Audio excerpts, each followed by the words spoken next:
Hi, this is Craig and welcome to another episode of Cruising Off Duty. If you've been following the channel, you know we're in the middle of a transatlantic sailing series, covering everything from the basics of provisioning to casting off and going out into the big blue Atlantic Ocean to do the 3,000 nautical mile passage from the Canary Islands to St. Lucia. In the last episode, you saw that we had so little wind that we were just drifting, but we took the opportunity to swim in the middle of the Atlantic. There are some momentous moments covered in this episode. First, we land a Mahi Mahi, which is kind of our dream fish to catch. So beautiful, but also so tasty. And then even more impressive, Paul, myself, and Dave, during the overnight shift, see space junk raining down into the Atlantic Ocean, something I'll probably never see again.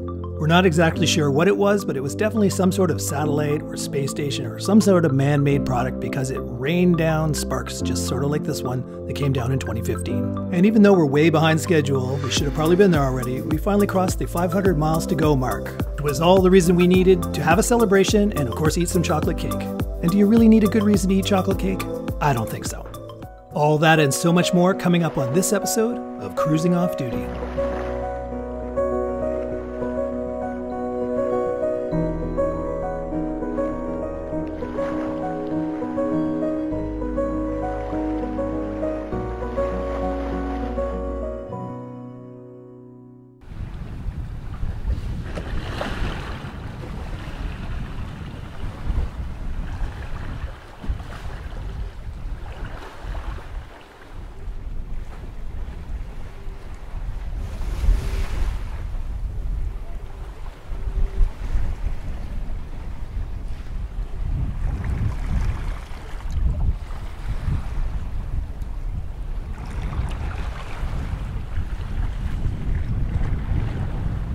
Okay, welcome to the end of day 14 or the beginning of day 15, depending on how you count it. We started on Sunday and today is Sunday, so we're done 14. And the sun is just coming up at the end of my 4 a.m. to 8 a.m., well, getting near the end of my watch. Beautiful conditions. We did have a couple, you can see the deck is wet. We did have a little spritz go by. This is one of the first times we've actually gotten any rain at all. And again, no wind. I don't know if you can tell in the background. Let me come over here and show you. We have no sails up. Nothing. We're just drifting with bare poles. I don't even have enough wind to keep the spinnaker full. This is starting to really become like the slow boat to China. We got the 26th of November, and theoretically, I think we should have been there already.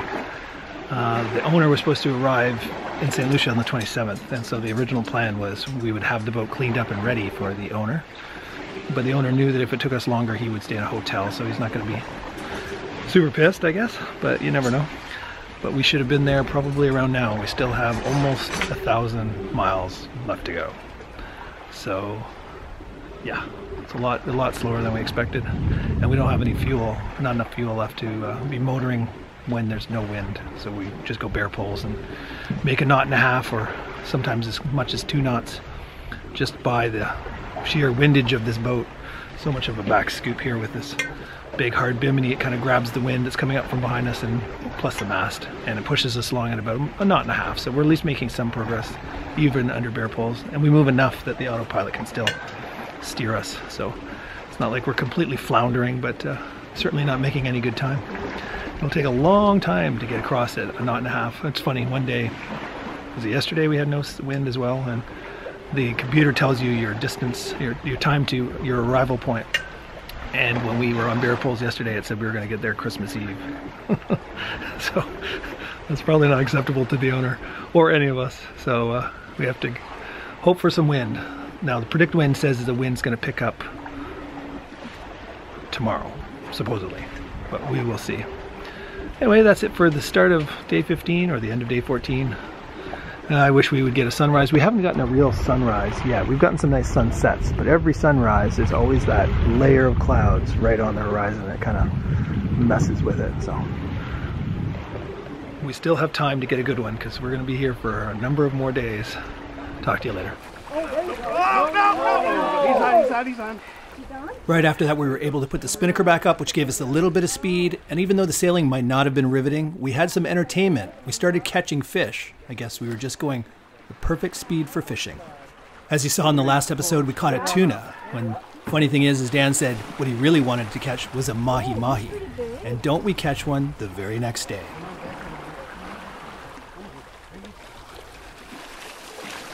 Straight on! Straight on! Straight on! Good job. Okay. Don't let him get off. No! Get him in.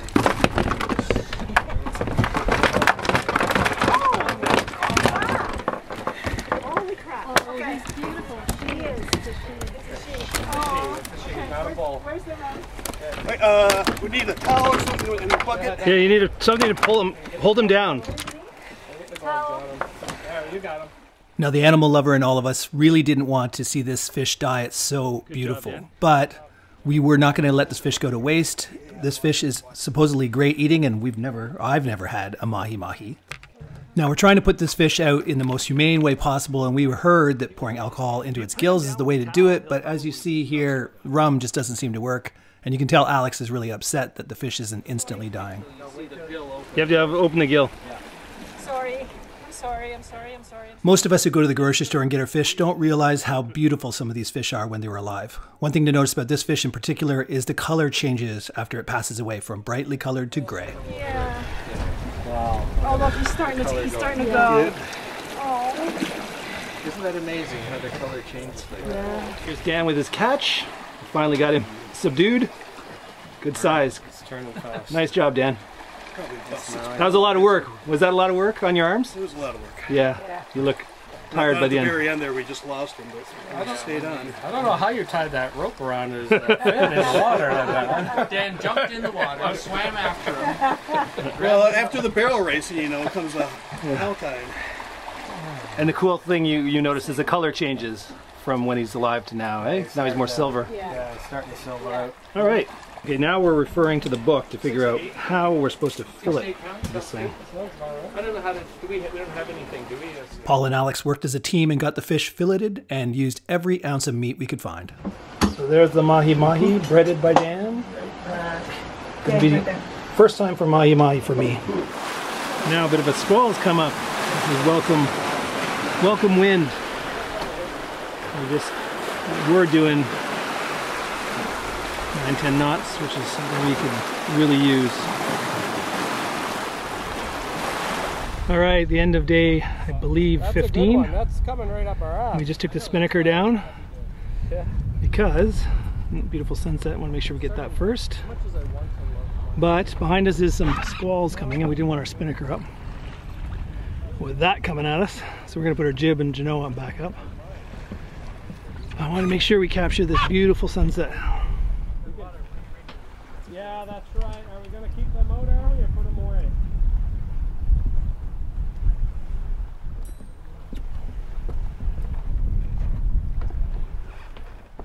And here's what we're preparing for.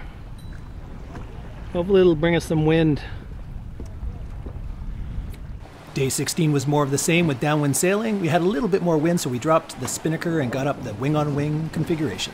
What you're seeing here from the nav computer is that we're 833 miles away from St. Lucia, which is our destination, and we're doing about 5 knots, which is okay.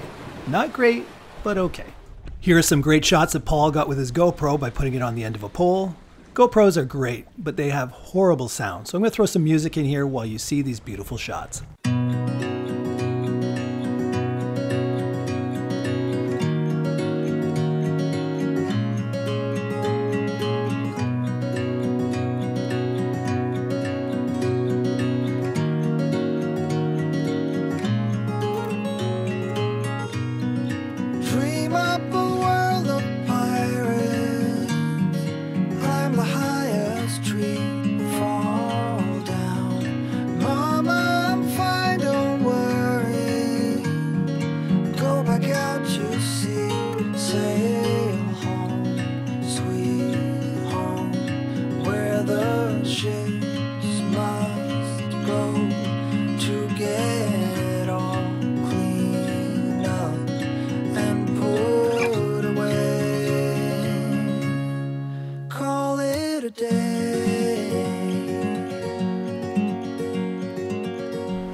Most of our watches at this point ended up being more about trying to avoid these little squalls than trying to avoid any boats, which we almost never saw.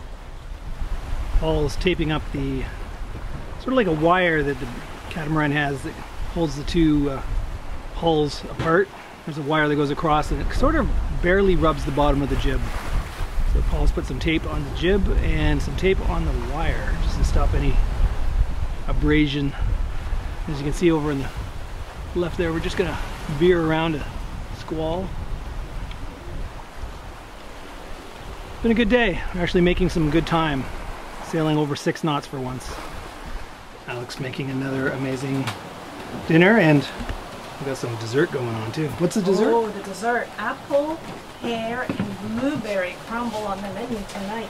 Oh, nice. Not that any one of us have a sweet tooth. But No, every one of us does. And what's the main course? main course will be pasta with a vegetarian tomato sauce. Oh, awesome. Yummy, yummy. We're eating well. Well, thank you very much. You're welcome. Day 17 was an eventful one. I mean, we got more wind, which was, of course was good, so we actually started sailing at a reasonably good clip. It's amazing how fast this boat can sail if we could just get a little bit of wind. But more importantly than that, Paul and I on our 4 to 8 a.m. shift witnessed something we'll probably never witness again in our lives. I mean, really, really unbelievable stuff.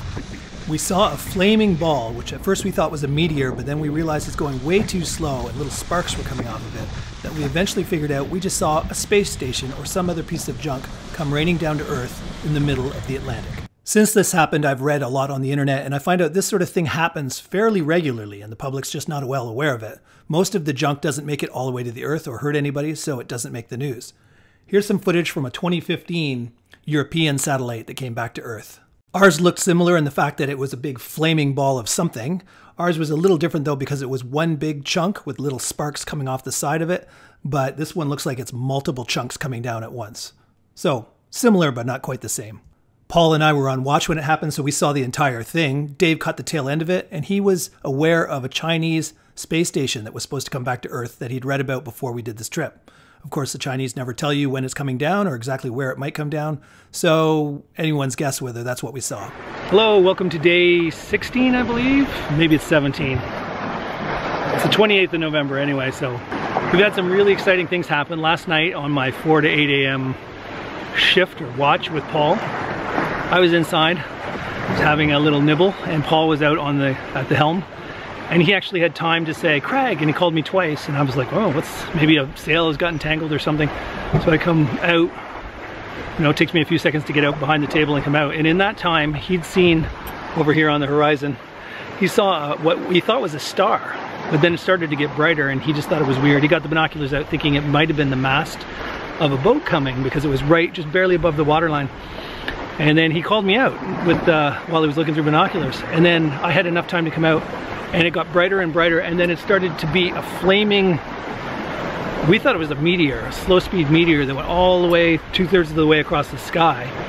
And we could actually see it breaking apart, like a big flaming ball behind it, and little pieces of it were breaking off and little flaming balls were coming off. It's sort of like something you'd see a fireworks going straight up, but it was going horizontal. And we were like, this is the coolest meteor I've ever seen. And I said, it's also the slowest meteor I've ever seen because it took at least a minute from the time we saw it on the horizon all the way across, a big flaming ball. And we were like exclaiming so loud how cool this was. Like, oh my God, I can't believe this. And Dave, who's in the back cabin, heard us and actually had time to get up wondering what we were talking about. And he looked out his window and he caught the tail end of it, the flaming ball. So we're all discussing it this morning. And Dave remembers seeing a thing in the media, I don't know, before we started this trip, saying that some Chinese either space station or massive satellite that's been decommissioned was expected to fall into the atmosphere in the next month or two, and this was before we left 3 weeks ago. So we're thinking that must have been what it is. It must have been a massive Chinese space station, I believe it is, that has been decommissioned for a few years. I think it was slated to be deorbited, they called it, in 2013, but I guess it took this long for it to actually come out of space into the atmosphere. But it is by far the coolest thing I've ever seen, and I'll probably never see anything like that again. How many people can say that in the middle of the Atlantic Ocean we got perfect vision from horizon to horizon? Do you get to see a satellite, a big satellite, if not a space station, come tumbling out of the sky as a massive flaming ball for a minute before it finally broke apart into little pieces? Very, very cool. So once in a lifetime thing. We've got a lot more wind, which is good and bad. I mean, it is good mostly, but you noticed before we always had our spinnaker up when we had up to 12, sometimes occasionally we get the odd gust to 15 knots. We always had our spinnaker up because we're going straight downwind, and we just, a lot of days we were getting hardly any wind, so we're way behind schedule. We should have already been there by now. We've got maybe, well, the computer says our estimated time of arrival based on this existing speed is the 3rd. My flight out was supposed to be the 2nd, so it looks like I'm foobarred on that. I'm going to lose that flight. I'm not going to make it to the airport in time, which kind of sucks, losing that money, but Dan and I thought we were safe booking the 2nd because we were supposed to be in on the, who knows what, 25th, 26th, 27th. And so booking our airfare home on the 2nd of December seemed like a safe bet. Anyways, that's a kind of a lost cause because we've got more wind now. We're getting up to 17, 18 knots of wind finally. And so we couldn't really risk keeping the spinnaker up with that kind of gusts, especially at night when we're sleeping. So we've gone back to our wing-on-wing jib Genoa combo, as you can see. And you would think that this is quite a bit of area to be capturing the wind and that we would be going really fast. Because with the spinnaker, we were doing 6 knots a lot of times with 12 knots of wind, and now we're getting 18 knots of wind. And this sail setup just doesn't seem to push us along as fast as you would think. So we're getting 6 to sometimes 7 knots of speed, which is not enough to make up for all those days we were just drifting. So we're not going to make it on time, but it's kind of at least cool. This is a much more bulletproof sail plan, so we can sleep at night with this up and not worry about ripping anything. So anyways, that's the update for now. Weather's been beautiful as usual. No real big storms or rain, and that's always nice, and plenty of sun. So I'll keep you updated, but I'm pretty sure we're going to get there around the 3rd of December. You can see the increased surge behind us from this wind we've had for at least the last 24 out of 48 hours. We're now getting some decent swells.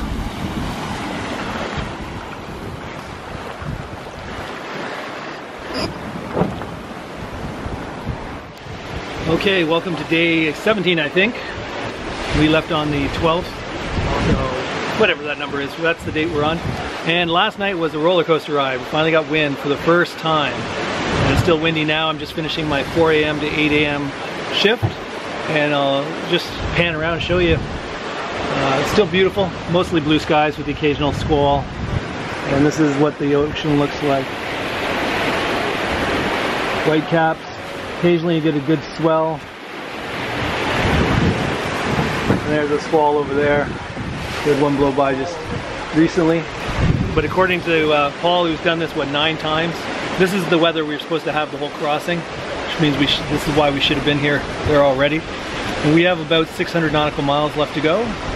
So yeah, there's still a slight chance.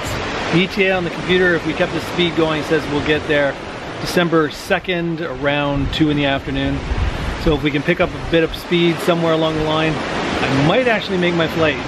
Very slim chance, but we might. Anyways, very enjoyable day. I love sailing. I hate drifting, and this is definitely sailing. So I'll let you know if anything exciting happens in the rest of the day. Talk to you later.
Okay, it's November 29th and we finally have our main out again for the first time in many, many days. We've either been on a spinnaker or a wing-on-wing jib Genoa combo. Now we've got just enough angle of wind that we've decided to bring out the main. Now we haven't brought it out fully. It's still rolled in a little bit because we're about to start night shift and we didn't want to have all our Genoa and main out and get caught in a gale. There are little squalls around, as you can see in the distance. You never know when you'll run into a squall and it'll be 30 knots of wind and we'll have too much sail. So better safe than sorry. But we're moving along at about 7 knots. And that's just fine by us. It's a nicer motion with the main out too. Before when we were going wing on wing, it was a bit of a serpentine motion to the boat. It would ride up a wave and turn right, and ride down and turn left type thing. So that's quite the squall over there. Very dark. We've broken 500 miles. Not yet. 30 seconds or so. Yeah. $4.99. Okay. I don't know why we counted as 499.9. It's got to be less than 500. There it is, 499.9. How many miles? We're counting down to 500. We're under 500. Well, hold on, dear. What are we at? We're counting down to 499.9 miles to go. time for cake. Beautiful crepe cake with the Blue Water Yacht logo. Right? Thanks to Dan's awesome decorating. And under all that amazing cake, what's it called? It's a Boston cream crepe cake. Boston cream Crepe cake. Say that 5 times fast. No thanks. All right. Well, that's the end of day 18. We get there on our 22nd day at sea, so there's just a few days left in this transatlantic passage. Hopefully you liked the episode. If so, please give it a thumbs up. Also share the link with your friends or anybody you might think might find this interesting or educational. There's plenty more of the Transatlantic Sailing series coming up, so subscribe so you don't miss any episodes. In this episode, you saw that Dan corralled this Mahi Mahi, but in the next episode, it's Dave's turn to bring in a big fish. Well, at least Dave struggled with it as if it was a really big fish. It ended up being a wahoo, and supposedly they fight really hard, so I'll give Dave the benefit of the doubt that it was hard, and I won't razz him too much, but if it had been a tiny tuna, he was going to get the gears. I want to do a special thanks to the patrons to support the channel. Without them, this wouldn't be possible. If you enjoy the channel and want to support it as well, you can go to patreon.com/cruisingoffduty. Well, until next time, this is Craig signing off, wishing you safe cruising.